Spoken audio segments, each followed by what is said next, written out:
آج ہمارے چہروں پر داڑھی نہیں ہے، آج ہمارے چہروں پر اسلامی شناخت نہیں ہے، آج ہم اپنے آپ کو سچا پکا مسلمان کہتے ہیں، قرآن حدیث پر چلنے والا کہتے ہو، اور ہماری شکل اسلامی نہیں ہے، ہماری شکل مسلمانوں کے جیسی نہیں ہے۔ شاہ اسماعیل شہید رحمۃ اللہ علیہ سے کسی نے کہا کہ انگریز لوگ بولتے ہیں کہ مسلمان لوگ جو داڑھی رکھتے ہیں یہ داڑھی رکھنا بیوقوفی کا کام ہے، اس لیے کہ جب بچہ پیدا ہوتا ہے تو بچے کو داڑھی کہاں رہتی ہے، لہذا بچہ بغیر داڑھی کے پیدا ہوتا ہے، لہذا داڑھی نہ رکھنا یہ فطرت ہے، لہذا مسلمانوں کا داڑھی رکھنا غلط ہے۔ تو شاہ اسماعیل شہید نے جواب دیا کہ بچہ جب ماں کے پیٹ سے پیدا ہوتا ہے تو اس کے منہ میں دانت بھی نہیں ہوتا، تو انگریزوں سے کو دانت توڑواتے۔ تو مولانا شاہ اسماعیل شہید اپنے زمانے کے بڑے حاضر جواب عالم دین تھے۔ میرے بھائیوں، آج ہمارا نوجوان سوچے کہ اس کا چہرہ، اس کا کیریکٹر، اس کا چال چلن، اس کا کھانا، اس کا پینا، اس کا کاروبار کرنا، یہ سب کیسا ہے؟ کیا نبی کے جیسا ہے؟ ہمارے لیے تو اللہ نے ایک ہی نمونہ قرار دیا ہے، لقد کان لکم فی رسول اللہ اسوۃ حسنہ۔ اے لوگوں، تمہارے لیے ایک ہی نمونہ ہے، جناب محمد رسول اللہ صلی اللہ علیہ وسلم۔ اس نبی کو اگر ہم اپنا آئیڈیل بنا لیں، اس نبی کے طریقے پر اگر ہم زندگی گزارنا شروع کر دیں، میں سمجھتا ہوں کہ سماج میں پھیلی ہوئی یہ گندگی آٹومیٹک ختم ہو جائے گی۔ اور یہ ذمہ داری ہم سب کی ہے کہ ہم سب اپنے اپنے گھر کا ماحول سدھاریں، اپنے بچوں کی نگرانی کریں، اور برائی کو دیکھ کر گوارا نہ کریں، برائی کو دیکھ کر برداشت نہ کریں۔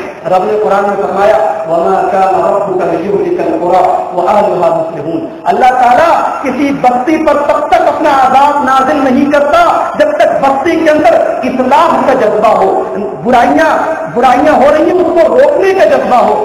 آج ایسا زمانہ آ رہا ہے، ایسا دور آ رہا ہے کہ برائیوں کو ہم دیکھ کر نظر انداز کر رہے ہیں۔ ہمارے گھر کی بہو بیٹیاں ایسے کپڑے پہن رہی ہیں جو شریعت کے حساب سے غلط ہے، قرآن کے حساب سے غلط ہے، لیکن ہم آنکھ موند چکے ہیں، ہم آنکھ بند کر چکے ہیں۔ ہم یہ سوچ کے آنکھ بند کر لیتے ہیں اب تو فیشن نہیں چل رہا ہے، اب کیا کر سکتے ہیں۔ نہیں میرے بھائیوں، برائیوں کو روکو۔ رب نے قرآن میں ایک چھوٹی سی سورت نازل کی ہے، وَالْعَصْرِ إِنَّ الْإِنسَانَ لَفِي خُسْرٍ إِلَّا الَّذِينَ آمَنُوا وَعَمِلُوا الصَّالِحَاتِ وَتَوَاصَوْا بِالْحَقِّ وَتَوَاصَوْا بِالصَّبْرِ۔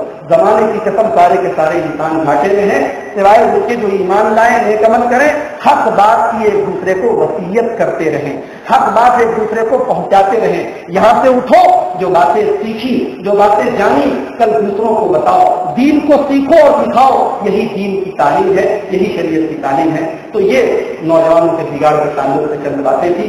باتیں بہت ہیں میرے بھائیوں، تقریریں ہو رہی ہیں، برابر ہو رہی ہیں، جب سے برابر ہو رہے ہیں، لیکن ضرورت ہے ان کو عملی میدان میں لانے کی، عملی جامہ پہنانے کی۔ رب العالمین کا دعا ہے اے العالمین ہم سب کو اپنی اصلاح۔ آئیے رات کے آخری وقت میں دعا کی قبولیت کا یہ وقت ہے، یہ وہ وقت ہے جب اللہ رب العالمین آسمان دنیا پر نازل ہوتا ہے، بندوں کی دعا قبول کرتا ہے۔ آئیے ہم اللہ سے دعا کرتے ہیں رب العالمین ہم سب کے گناہوں کو معاف فرما دے۔ رب العالمین آج کے اس جلسے میں جو لوگ بھی حاضر ہیں، رب العالمین سب کے گناہوں کی بخشش فرما دے۔ رب العالمین سب کی جائز مرادوں کو پورا فرما دے۔ رب العالمین ہم میں جو بیمار ہیں ان کو شفا دے دے، جو قرض دار ہیں ان کے قرضوں کی ادائیگی کر دے، جو کاروباری پریشانی میں دو چار ہیں اے اللہ ان کے کاروبار میں روزی میں برکت دے دے۔ اے اللہ آج تیری امت، تیرے نبی کی امت، تیرے کلمہ پڑھنے والے، تیری توحید کا نعرہ لگانے والے پوری دنیا میں زمین وغار ہیں۔ اے اللہ تو اپنے توحید پرست بندوں کو، اپنے موافق بندوں کی تو مدد فرما۔ اے اللہ ہمارے مسلمان بھائیوں کے ملک کے شام میں مدد فرما۔ اے اللہ فلسطین میں ان کی مدد فرما۔ اے اللہ مسلمانوں کا خون پوری دنیا میں بہ رہا ہے، پروردگار مسلمانوں کے خون پر آج کوئی آنسو بہانے والا بھی نہیں ہے۔ مسلمان عورتیں بیوہ ہو رہی ہیں، مسلمان بچے یتیم ہو گئے ہیں۔ اے اللہ ان کا دکھ کوئی دور کرنے والا نہیں، ان کے آنسو کوئی پہنچنے والا نہیں۔ پروردگار جس کا کوئی سہارا نہیں تو اس کا سہارا ہے، جس کا کوئی مولا نہیں تو اس کا مولا ہے۔ اے اللہ تو اپنے لاچار اور بے سہارا بندوں کی مدد فرما۔ اے اللہ ہمارے ملک میں بھی حالات دن خراب ہو رہے ہیں، فرقہ پرستی کی ہوا چل رہی ہے۔ اے اللہ یہ ملک ہمارا ہے، اس ملک کی مٹی سے ہمیں محبت ہے۔ پروردگار اس ملک میں امن و امان، امن و سلامتی کو تو باقی رکھ۔ اے اللہ اس ملک کے باقیوں کو میری محبت کے ساتھ رہنے کی توفیق عطا فرما۔ اے اللہ آج مسلمانوں میں مسلکی اختلاف و انتشار ہے، ایک دوسرے سے لوگ لڑ رہے ہیں، ایک دوسرے کی مسجدیں توڑ رہے ہیں، ایک دوسرے سے خون خرابہ ہو رہا ہے۔ پروردگار مسلک کا اختلاف اس امت کے اندر تیرے نبی نے کہا کر رہے گا۔ اے اللہ اس مسلک کے اختلاف کے باوجود پروردگار اس امت کو محبت کے ساتھ اتحاد و اتفاق کے ساتھ رہنے کی توفیق عطا فرما. پروردگار ساری دنیا کے مسلمانوں کو کتاب و سنت پر چلنے کی توفیق عطا فرما. اے اللہ ہمارے نوجوانوں کی اصلاح فرما دے. اے اللہ ہماری عورتوں کی اصلاح فرما دے. اے اللہ ہمارے نوجوان غلط راستے کی طرف جا رہے ہیں, ہمارے نوجوان غلط قدم اٹھا رہے ہیں. اے اللہ ان کو تو اپنی مسجد سے جوڑ دے, اپنی عبادت سے جوڑ دے. اے اللہ نوجوانوں کو نمازی بنا دے. اے اللہ عورتوں کو نمازی بنا دے. اے اللہ ہم سے جو بے نمازی ہیں ان کو نمازی بنا دے. اے اللہ جو نمازی ہیں ان کی نمازوں میں خوشی اور روح پیدا فرما دے. اے اللہ جو نمازی ہیں ان کو نبی کے طریقے پر نماز ادا کرنے والا بنا دے. پروردگار ہم سب کو تو اپنی مغفرت کے ساتھ تھام دے. رمضان مبارک کا مہینہ آگے آنے والا ہے. اے اللہ سخت گرمی میں یہ مہینہ ہم کو ملنے والا ہے. سخت گرمی میں روزے کی مشقت ہم سب کو اٹھانا ہے. اے اللہ یہ رمضان کے روزے ہمارے لیے آسان فرما دینا. پروردگار ہمارے روزوں کو, ہماری عبادتوں کو, ہمارے حج, ہمارے عمرے, ہمیں جو بھی مسلمان جتنی بھی عبادتیں کر رہے ہیں اے اللہ اتنی عبادتوں کو قبول فرما لے. پروردگار یہ جلسے جلوس, یہ پروگرام, یہ تیرے دین کی دعوت کا ایک ذریعہ ہے. اے اللہ آج اس میں بھی دنیا داری آ گئی ہے. اے اللہ تو ہمیں اخلاص کے ساتھ اپنے دین پر کام کرنے کی توفیق عطا فرما. اے اللہ ہمیں اہل علم کی عزت کرنے کی توفیق عطا فرما. اے اللہ ہمیں اپنے نبی کے طریقے کو اپنانے کی توفیق عطا فرما. ربنا تقبل منا انك انت السميع العليم وتب علينا انك انت التواب الرحيم برحمتك يا ارحم الراحمين. وصلى الله تعالى على سيدنا محمد وعلى اله وصحبه اجمعين. والسلام عليكم ورحمه الله وبركاته.